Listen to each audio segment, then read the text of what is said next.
বিজেপিক উৎখাত কৰাৰ যিখন সংগ্ৰাম, এই সংগ্ৰামত আমি আমাৰ ফালৰ পৰা ইতিমধ্যে আমি ঘোষণা কৰিছো যে অসম জাতীয় পৰিষদে সৰ্বোচ্চ উজাৰি যুঁজিব। মিত্ৰজোঁটৰ এটা ৰাজনৈতিক দল হিচাপে আমাৰ যিটো দায়িত্ব, সেই দায়িত্বক আমি জাতীয় দায়িত্ব, সংবিধান আৰু ন্যায়পালিকা ৰক্ষাৰ দায়িত্ব হিচাপে আমি গণ্য কৰিছো। অসমৰ জাতীয় সংকট মৰিখন কৰা বা জাতীয় সংকটৰ শুভ উত্তৰণৰ এটা দায়িত্ব হিচাপে আমি গ্ৰহণ কৰিছো। সেইকাৰণে আজিৰ এই শুভ উদ্বোধনী অনুষ্ঠানত আমি খোৱাংবাসী ৰাইজৰ সকলোৰে আশীষ বিচাৰিছো। আৰু এই কাৰ্যালয় আমাৰ নিজৰ দলীয় কাৰ্যালয় নহয়, এয়া জনতাৰ জনগণৰ কাৰ্যালয়। তেওঁলোকৰ আশা আকাংক্ষা, তেওঁলোকৰ জাতীয় আত্মপ্ৰতিষ্ঠাৰ সংগ্ৰামৰ চিন্তা চেতনা বহিঃপ্ৰকাশ কৰা আৰু কাৰ্যকৰী কৰাৰ এইটো এটা কাৰ্যালয় বা এইটো এটা ক্ষেত্ৰ হিচাপে সকলোৱে গ্ৰহণ কৰিব। সেইকাৰণে সকলো স্তৰৰ সকলো পৰ্যায়ৰ মানুহক ইয়ালৈ আহি আশীষ দিহা পৰামৰ্শ সকলোৰে অভিভাৱকত্ব দিবৰ কাৰণে মই আহ্বান জনাইছো। নিৰ্বাচন একেবাৰে সমাগত, গতিকে আমি আমাৰ যিবোৰ সাংগঠনিক কাম কাজৰ তীব্ৰতাটো আমি বঢ়াইছো। কিছুমান সমষ্টিক আমি লক্ষ্য কৰি লৈছো, ফকাচ কৰি লৈছো। নতুন ৰাজনৈতিক দল হিচাপে আমাৰ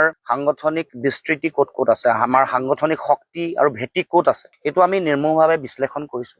আৰু যিহেতু মিত্ৰতা হোৱাৰ যিটো কথা, সেইটো ইতিমধ্যে যথেষ্ট আগবাঢ়িছে। গতিকে আমি আমাৰ যিবোৰ সাংগঠনিক কাম কাজ, আমাৰ দলৰ কাৰ্যালয় গঢ়ি তোলা, তাৰ লগে লগে দলৰ কাৰ্যালয়ক এটা জনগণৰ ৰাইজৰ কাৰ্যালয় হিচাপে, ৰাইজৰ এটা অনুষ্ঠান হিচাপে ইয়াৰ পৰাই যাতে আমি আমাৰ বিজেপিক উৎখাত কৰাৰ যিটো যাত্ৰা, এইটো অধিক শক্তিশালী কৰিব পাৰো, তাৰ কাৰণে আমি চিন্তা চৰ্চা কৰিছো। গতিকে আজি অসম জাতীয় পৰিষদৰ আমাৰ খোৱাং সমষ্টি সমিতিৰ যিটো মূল কাৰ্যালয়, মুখ্য কাৰ্যালয় আমি আজি ইয়াত উদ্বোধন কৰিছো। আমাৰ সকলো দলৰ নেতা কৰ্মকৰ্তাসকল আজি উপস্থিত হৈছেহি। আমি মূল লক্ষ্যটো এইটোৱে লৈছো যে বিজেপিক উৎখাত কৰাৰ যিখন সংগ্ৰাম, এই সংগ্ৰামত আমি আমাৰ ফালৰ পৰা ইতিমধ্যে আমি ঘোষণা কৰিছো যে অসম জাতীয় পৰিষদে সৰ্বোচ্চ উজাৰি যুঁজিব। মিত্ৰজোঁটৰ এটা ৰাজনৈতিক দল হিচাপে আমাৰ যিটো দায়িত্ব, সেই দায়িত্বক আমি জাতীয় দায়িত্ব, সংবিধান আৰু ন্যায়পালিকা ৰক্ষাৰ দায়িত্ব হিচাপে আমি গণ্য কৰিছো। অসমৰ জাতীয় সংকট মৰিখন কৰা বা জাতীয় সংকটৰ শুভ উত্তৰণৰ এটা দায়িত্ব হিচাপে আমি গ্ৰহণ কৰিছো। সেইকাৰণে আজিৰ এই শুভ উদ্বোধনী অনুষ্ঠানত আমি